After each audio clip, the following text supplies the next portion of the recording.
وہی نازل ہونے کے بعد حضرت خدیجہ آپ صلی اللہ علیہ وسلم کو اپنے چچیرے بھائی ورقہ بن نوفل کے پاس لے کر گئیں۔ پہلی اور دوسری وحی میں 6 مہینے کا وقفہ ہوا۔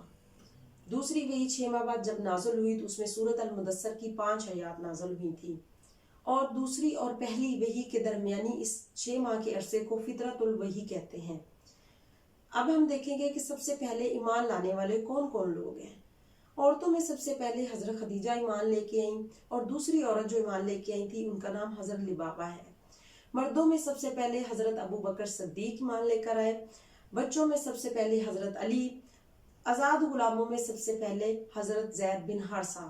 مدینہ میں حضرت سوید بن ثابت، اور سرزمین یمن میں حضرت زہیب بن کلاب۔ غیر عرب میں ہم دیکھیں تو سب سے پہلے ایمان لانے والے حضرت فروہ بن عمرہ تھے۔ فتح مکہ کے موقع پر آپ صلی اللہ علیہ وسلم پر سب سے پہلے ایمان لانے والوں میں سے حضرت ابو سفیان تھے۔ اب ہم دیکھیں گے کہ سب سے پہلے اسلامی درسگاہ کون سی تھی۔ حضرت ارقم مخزومی کا مکان اسلام کی سب سے پہلی درسگاہ ٹھہری تھی۔ اس کے بعد نبوت کے 3 سال گزر گئے۔ نبوت کے 3 سال گزرنے کے بعد اللہ تعالیٰ نے علانیہ تبلیغ کا حکم دیا، اور یہ حکم سورۃ ہجر آیت نمبر 94 میں ہے۔ اس علانیہ تبلیغ میں 30 لوگوں نے اسلام قبول کیا تھا۔ ان 30 لوگوں کو السابقون الاولون کہتے ہیں۔ حضرت حارث بن حالہ وہ شخص ہے جو اسلام کے سب سے پہلے شہید کہلائے، اور حضرت سمیہ وہ پہلی عورت ہے جو سب سے پہلی شہید عورت کہلائیں۔ اب ہم دیکھتے ہیں کہ ہجرت حبشہ اولا اور ہجرت حبشہ ثانی۔ سب سے پہلے بات کرتے ہیں جی ہجرت حبشہ اولا۔ اس میں دیکھتے ہیں 11 مرد اور 4 عورتیں شامل تھیں، اور یہ 5 نبوی کی ہوئی۔ ہجرت حبشہ ثانی یہ 7 نبوی میں ہوئی، اور اس میں 82 مرد اور 20 عورتیں شامل تھیں۔ اس کے بعد نیکسٹ ہم دیکھتے ہیں کہ شبی ابی طالب میں آپ صلی اللہ علیہ وسلم کے خاندان نے 3 سال تک وہاں پر قیام کیا، اور اس کے بعد واقعہ معراج۔ واقعہ معراج 27 رجب 10 نبوی کو پیش آیا، اور نبی پاک صلی اللہ علیہ وسلم براق نامی جانور پر بیٹھ کر مسجد اقصی تک تشریف لے کر گئے۔ یہاں پر آپ صلی اللہ علیہ وسلم نے تمام انبیاء کی امامت کروائی۔ اب ہم دیکھتے ہیں کہ جب نبی پاک صلی اللہ علیہ وسلم معراج پر تشریف لے کر گئے تو آپ صلی اللہ علیہ وسلم کی کن کن انبیاء کرام سے ملاقات ہوئی۔ سب سے پہلے ہم دیکھتے ہیں کہ پہلے آسمان پر جب آپ پہنچے تو آپ کی ملاقات حضرت آدم علیہ السلام سے ہوئی۔ سیکنڈ آسمان پر جب آپ پہنچے تو حضرت عیسیٰ اور حضرت یحییٰ علیہ السلام سے ملاقات ہوئی۔ تیسرے آسمان پر جب آپ تشریف لے کر گئے تو حضرت یوسف علیہ السلام، حضرت یعقوب علیہ السلام، حضرت داؤد علیہ السلام، حضرت سلیمان علیہ السلام سے آپ کی ملاقات ہوئی۔ چوتھے آسمان پر جب تشریف لے کر گئے تو وہاں پر آپ کی حضرت ادریس علیہ السلام سے ملاقات ہوئی۔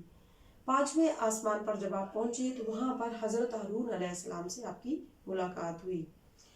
جب آپ صلی اللہ علیہ وسلم 6ٹھے آسمان پر پہنچے تو آپ کی ملاقات حضرت موسیٰ علیہ السلام سے ہوئی۔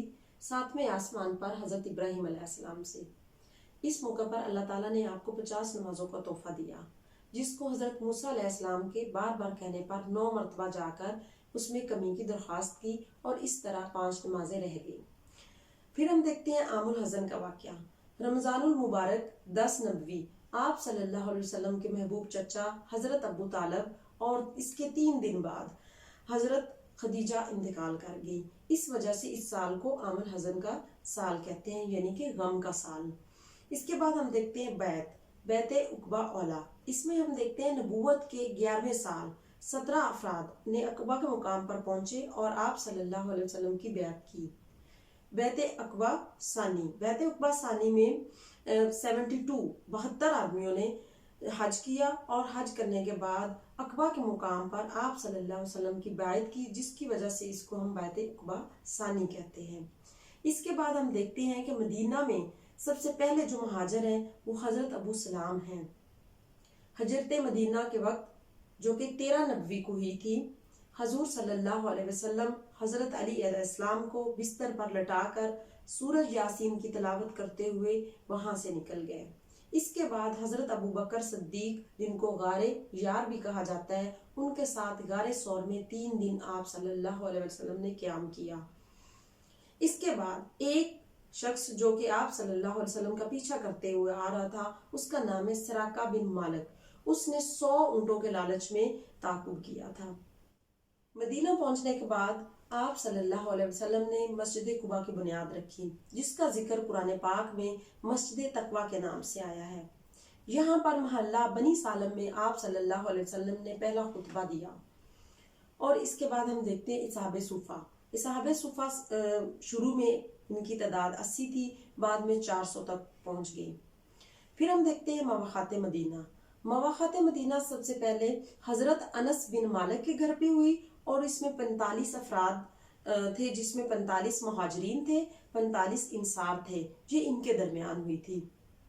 اس کے بعد ہم دیکھتے ہیں کہ اسلام کے سب سے پہلے مؤذن حضرت بلال ٹھہرے، اور اس کے بعد ہم دیکھتے ہیں کہ مساک مدینہ دنیا کا پہلا دستوری آئین تھا۔ اس میں تقریباً 52 کے قریب شکیں تھی۔ جب آپ صلی اللہ علیہ وسلم کا وصال کا وقت قریب آیا تو آپ صلی اللہ علیہ وسلم حضرت عائشہ کے گھر تشریف لے گئے، اور حضرت عبداللہ بن مسعود نے آپ کو قرآن پاک پڑھ کر سنایا۔ بیماری کے ان دنوں میں حضرت ابو بکر صدیق نے 17 نمازوں کی امامت کروائی۔ نبی پاک صلی اللہ علیہ وسلم نے آخری نماز نماز عصر پڑھی۔ اس کے بعد 12 ربیع الاول 11 ہجری 632 عیسوی سوموار کے روز آپ صلی اللہ علیہ وسلم اس دار فانی سے رخصت ہو گئے۔ آپ صلی اللہ علیہ وسلم کی عمر مبارک 63 سال ہوئی۔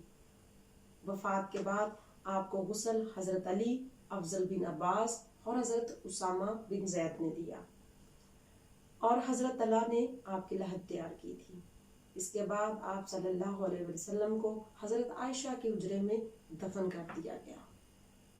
اس کے بعد ہمارا جو اگلا پورشن ہوگا وہ ہوگا غزوات کے بارے میں۔ غزوات کے بارے میں ہم تمام امپورٹنٹ MCQs دیکھیں گے، کتنے غزوات ہوئے اور کس ہجری میں ہوئے، اور ان میں کون کون سے غزوات زیادہ امپورٹنٹ ہیں، وہ ہم اگلے لیکچر میں انشاءاللہ تعالی ڈیٹیل سے کریں گے۔ Thank you so much.